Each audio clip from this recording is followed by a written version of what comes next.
وكان بشر بن منصور من الذين إذا رؤوا ذكر الله تعالى والدار الآخرة لمواظبته على العبادة. Bishr bin Mansur termasuk salah seorang yang apabila dilihat orang, ia mengingat Allah. Mana orang itu? Orang itu akan mengingati Allah. Ini tanda-tanda awliya Allah. Idza ru'u zukirallah. Apabila mereka dilihat, siapa-siapa saja melihat mereka, maka orang itu akan mengingati Allah Subhanahu wa taala. Jadi termasuk salah seorang daripada mereka dari generasi yang terdahulu, iaitulah Bishr bin Mansur ini. Termasuk salah seorang yang apabila dilihat orang, nescaya orang itu akan mengingati Allah dan juga kampung akhirat. Orang akan bila lihat saja dia, orang teringat pada akhirat. Kerana ketekunannya adalah ibadat. Pada satu hari, dia mengerjakan salat lama sekali. Sementara itu ada seorang lelaki di belakangnya yang melihatnya. Lalu Bishr menyedari hal tersebut. Setelah selesai salat, Bishr berkata kepada orang itu, kerana bila orang melihat dia lama berdiri begitu lama dalam salat,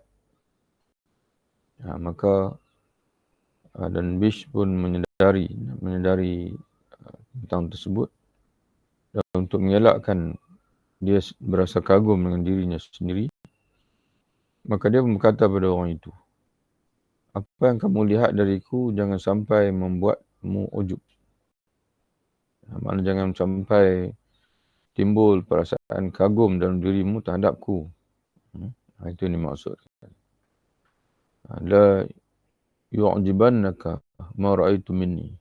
Janganlah apa yang kamu lihat dariku menimbulkan kagum kamu dalam diri kamu, kagum dalam diri kamu terhadapku. Itu maksudnya. Kerana kata dia, iblis yang dilaknat oleh Allah telah beribadah kepada Allah bersama malaikat selama waktu yang sangat lama. Tetapi toh kemudian mengalami apa yang dialaminya. Jadi kata dia, jangan kamu kagum melihat pada zahir seorang yang banyak beribadat dan sebagainya, kerana dia bimbang pada diri dia sendiri dan dia tidak nak kagum itu lahir dalam dirinya dan kagum itu lahir pada diri orang lain. Kerana Allah Subhanahu Wa Taala boleh mengubah manusia pada bila-bila masa.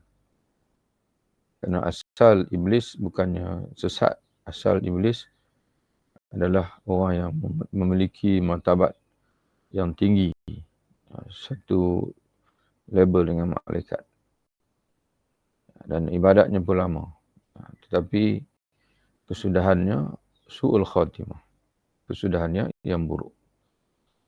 Ditanya kepada Sayyidatina Aisyah radhiyallahu anha, kapan seseorang dikatakan telah berbuat tidak baik? Bila masa seseorang itu, dalam bahasa Arabnya, qila li Aisyah radhiyallahu anha, mata yakuna rajulu musian. Bila seorang itu akan menjadi tidak baik, menjadi menjadi jahat. Qalat Sayyidatina Aisyah radhiyallahu anha menjawab, apabila ia mengira telah berbuat baik. Idza dhanna, apabila dia menyangka annahu muhsin, apabila dia menyangka bahawasanya dia ini orang yang cukup baik. Jadi selama kita menyangka kita ni baik, bersih, dalam Al-Quran Allah Subhanahu Wa Taala menegur manusia, fala tuzakku anfusakum wa a'lamu bimanittaqa. Janganlah kamu memuji diri kamu sendiri ataupun mendakwa diri kamu bersih. Wa a'lamu bittaqwa, karena Allah lah yang sebenarnya mengetahui siapa sebenarnya yang bertakwa kepada Allah.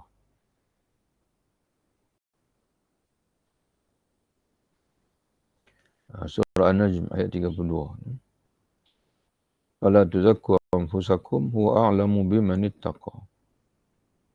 Janganlah kamu menyatakan diri kamu suci. Dialah yang paling mengetahui tentang orang yang bertakwa. Dia ini Allah. Menyebut-nyebut pemberian, Allah berfirman, janganlah kamu membatalkan pahala sedekah kamu dengan menyebut-nyebut, dengan mengungkit-ungkit.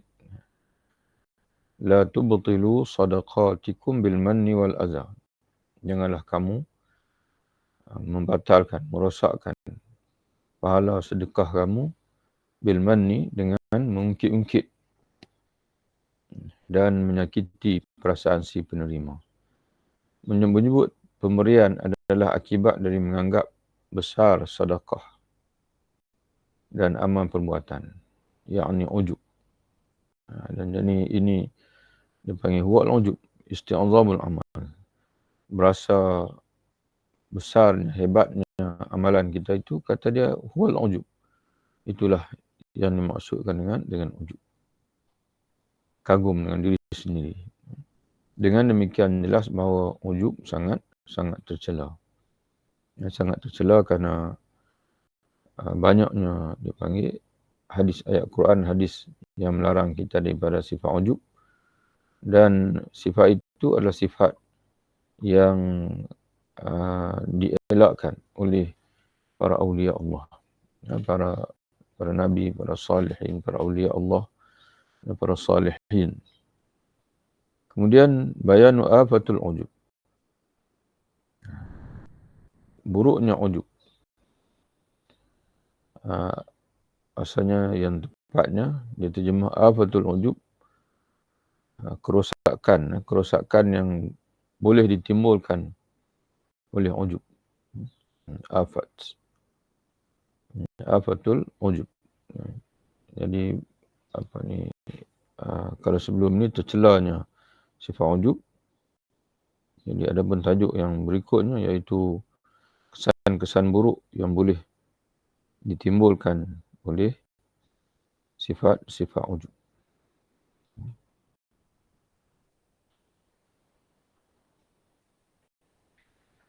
Ketahuilah bahawa berbagai keburukan ujub sangat banyak. Ya'lam anna afatul ujubi katsiratun. Ketahuilah bahawa pelbagai keburukan yang dapat ditimbulkan, keburukan sifat ujub itu katsiratun, banyak. Mana kerosakan yang boleh ditimbulkan oleh sifat ujub dalam hati kita itu sangat banyak. Ujub membawa kepada kesombongan, kerana ia termasuk salah satu daripada sebabnya. Jadi salah satu daripada sebab kesombongan adalah kagum dengan diri sendiri. Fa innal ujba yad'u ilal kibr, takbur, sombong. Dari ujub lahir kesombongan. Dan dari kesombongan lahir banyak keburukan yang sudah tidak sama lagi. Jadi sedia maklum bahawasanya sombong ini akan melahirkan banyak dipanggil keburukan. Di antaranya dalam hadis Nabi SAW bersabda, la yadkhul jannah man kana fi qalbihi mithqalu dzarratin minal kibr. Selamanya tidak akan masuk syurga seorang yang dalam hatinya ada walaupun seberat timbangan zarah, iaitu semut yang paling kecil, minal kibr, daripada sifat sombong. Dan di antara faktor sombong adalah kagum dengan diri sendiri. Ini adalah keburukannya terhadap para hamba. Terhadap pada hamba. Hadza ma'al ibad. Ini adalah keburukan sifat ujub dalam hubungan sesama hamba. Sedangkan terhadap Allah, wa amma ma'allah, adalah hubungan kita dengan Allah Subhanahu Wa Taala, maka ujub mengakibatkan lupa akan dosa-dosa.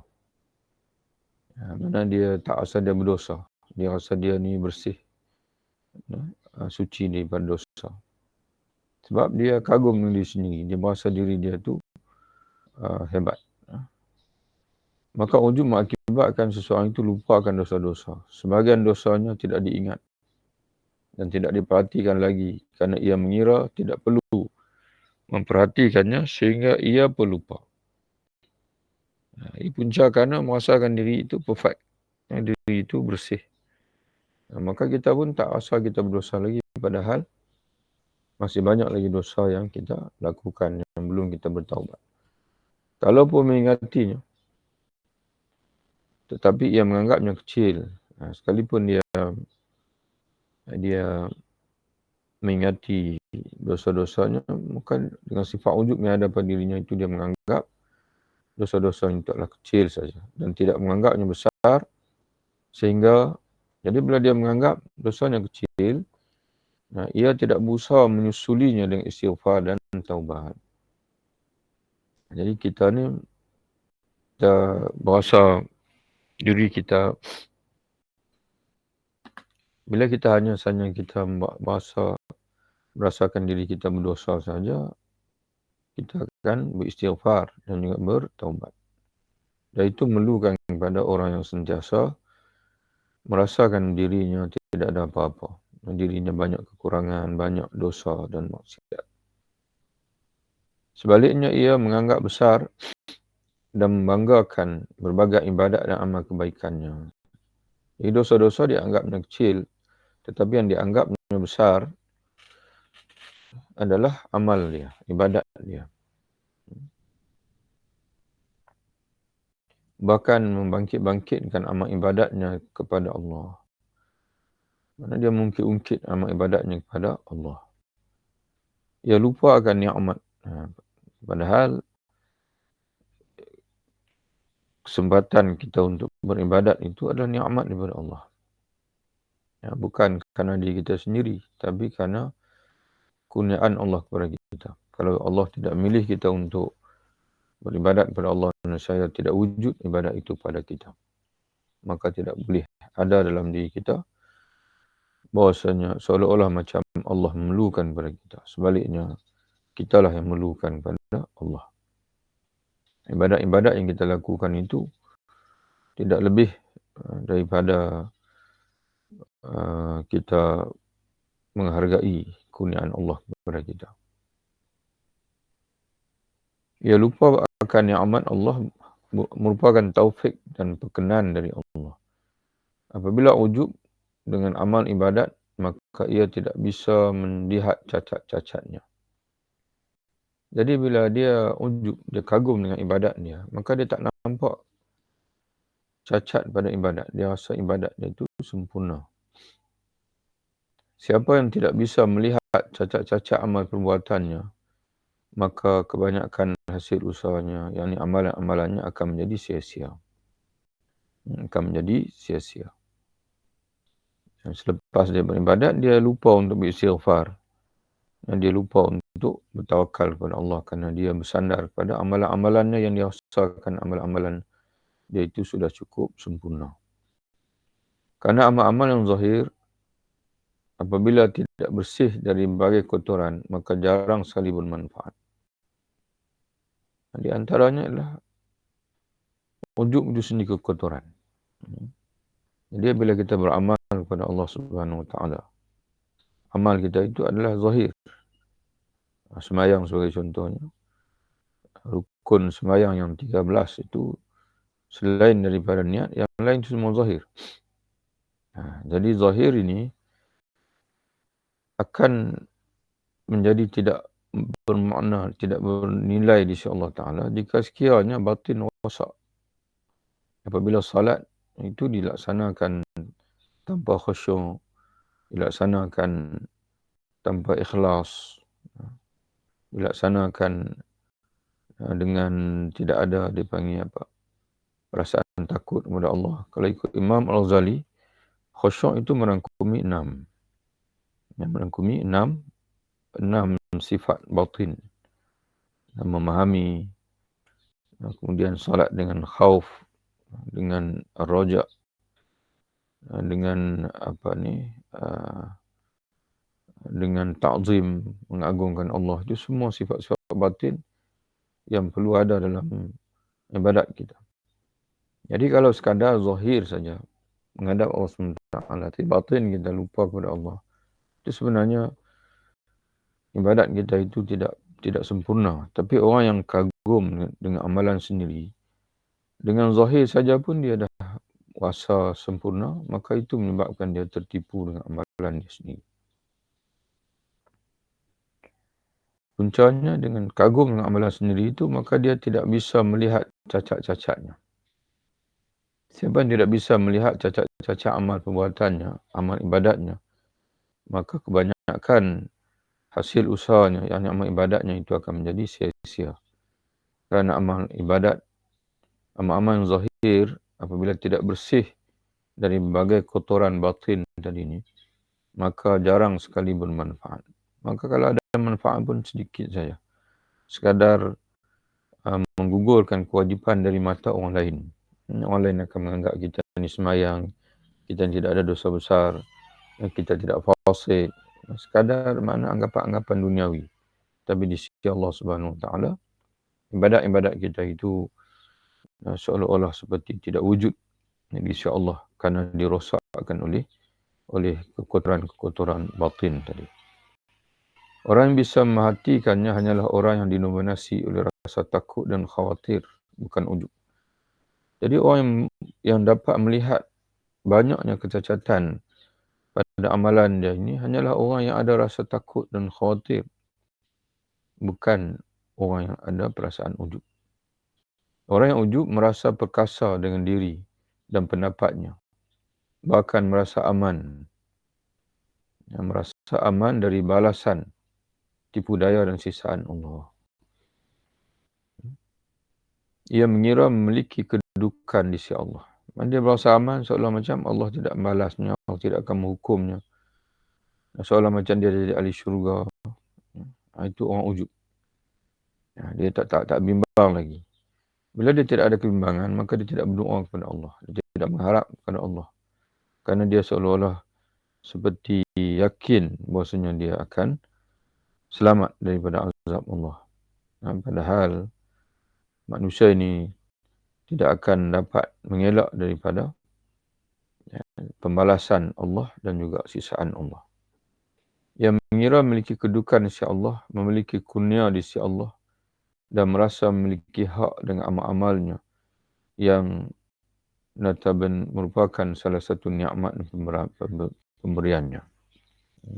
Padahal dalam hadis, semua itu bukan kerana amalan. Bukan semata-mata kerana amalan.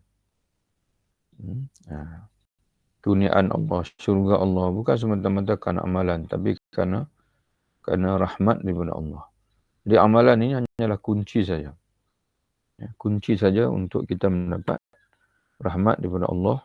Dan dengan rahmat itu kita akan diberi syurga oleh Allah Subhanahu Wa Taala. Sebagaimana Nabi SAW menyebutkan dalam salah satu hadisnya, tidak ada seorang pun di kalangan kamu, pun di kalangan manusia ini, ia akan masuk syurga dengan amalan dia. Melainkan semuanya akan masuk syurga dengan rahmat dan juga kurniaan daripada Allah Subhanahu Wa Taala. Jadi amal ini hanyalah sebagai tiket untuk mendapat rahmat tersebut.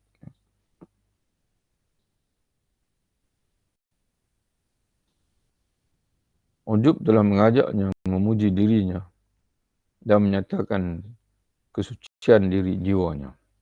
Jika seseorang ujub dengan pendapat dan amalnya, maka hal itu akan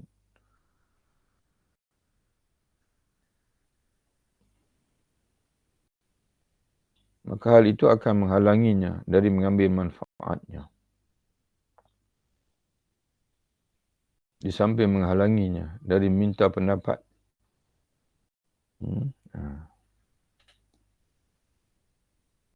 min istifadah, mengambil manfaat dari orang lain. Dia kena jika seorang itu wujud kagum dengan pendapat dan amalnya, maka dengan mana dia kagum dengan pendapat dia, dengan tindakan dia, dengan strateginya, maka hal itu akan menghalanginya dari mengambil manfaat dari orang lain. Di samping menghalanginya dari meminta pendapat, yakni istisyarah, bermusyarat. Mana dia tidak suka musyarat. Dan bertanya, mana dia tidak suka bertanya. Sehingga ia bersikap otoriter, mustabid, makna dia sikap diktator dengan diri dan pendapatnya sendiri. Maka dia akan guna veto dia lah. Dia akan guna veto dia. Kerana dia menganggap bahawasanya pemikirannya adalah canggih. Pemikirannya, pandangannya adalah hebat. Jadi tidak ada orang yang boleh memberi pandangan pada diri dia. Kadang-kadang ia punya pendapat yang keliru, yang terlintas dalam benaknya.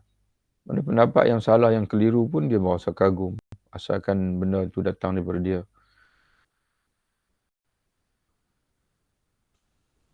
Lalu dia membanggakan sebagai lintasan pemikirannya. Jadi dia menganggap itu ilham. Padahal itu adalah bisikan syaitan. Tapi dia menganggap itu adalah ilham.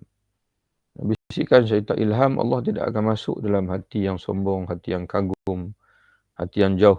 Kerana sifat-sifat itu menyebabkan manusia jauh daripada Allah. Jadi apabila yang datang itu bukan ilham daripada Allah, maka apa dia itu? Itu adalah hasutan, bisikan daripada syaitan.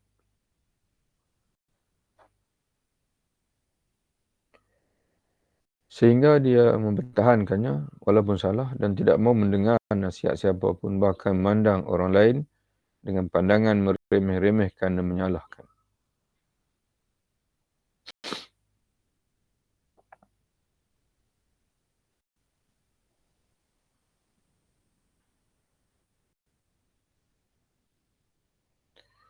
Jika pendapatnya menyangkut urusan dunia, maka ia akan memetik kegagalannya. Tetapi jika menyangkut urusan agama, terutama masalah akidah, maka ia akan binasa kerananya. Mana akan mengundang kegagalan? Jika urusan dunia, maka sifat tersebut akan metik. Maknanya metik ni sebaiknya dia terjemah yang lebih senang kita faham, mengundang kegagalan. Dan jika menyangkut urusan agama, terutamanya masalah akidah, maka ia akan binasa karenanya. Kerana kagum itu, maka dia akan, mana akidah dia akan rosak. Dia akan, dia panggil apa? Mana akan berhujung dengan kebinasaan dalam hal-hal agama. Jadi sebab itu, dalam masalah agama ni kita, kebenaran itu bukan duduk pada diri sendiri. Kebenaran itu duduk kepada Allah dan Rasul. Jadi sebab itu tak penting pandangan kita. Pandangan kita dalam agama ni tidak penting. Yang pentingnya adalah kita mencari kebenaran. Dan kita mengucapkan Alhamdulillah jika sekiranya pandangan kita itu selari dengan Al-Quran juga Sunnah. Dan kita akan membuang, melontar jauh-jauh. Bahkan kita akan masukkan pandangan kita dalam tong sampah. Jika sekiranya kita menyadari pandangan kita itu menyalahi Allah dan Rasul. Kerana siapa kita untuk merasakan kita lebih benar, lebih hebat daripada Allah dan Rasul. Seandainya ia menuduh dirinya tidak mempercayai pendapatnya sendiri, mau mencari penjelasan. Mana seandainya dia itulah seorang yang sentiasa mengkritik diri, menuduh diri, mana mengkritik dirinya, mana muhasabah diri, dan tidak mempercayai pendapat sendiri, mana dia sentiasa percaya kepada Quran dan hadis, dan juga pandangan-pandangan orang saleh. Mau mencari kejelasan dengan cahaya Al-Quran, mana sentiasa mencari kejelasan daripada Al-Quran, meminta bantuan para ulama agama, tekun mengkaji ilmu dan senantiasa bertanya pada ahli basirah, mana orang yang mempunyai pandangan hati yang bersih. Nescaya hal itu akan mengantarnya, akan bawanya kepada kebenaran. Hal ini dan yang semisal termasuk keburukan ujub. Jadi apa yang diceritakan tadi dan seumpamanya, ini merupakan semua itu terangkum dalam keburukan ujub. Mana kebinasaan yang bakal dibawa oleh penyakit kagum ini.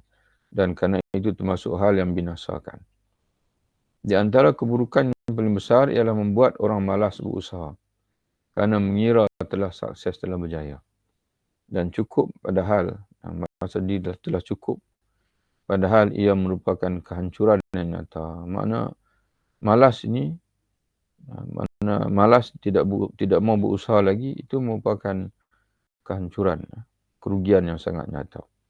Kita mohon kepada Allah yang Maha Agung untuk bisa mentaatinya, untuk istiqamah dan mentaati Allah Subhanahu wa Ta'ala.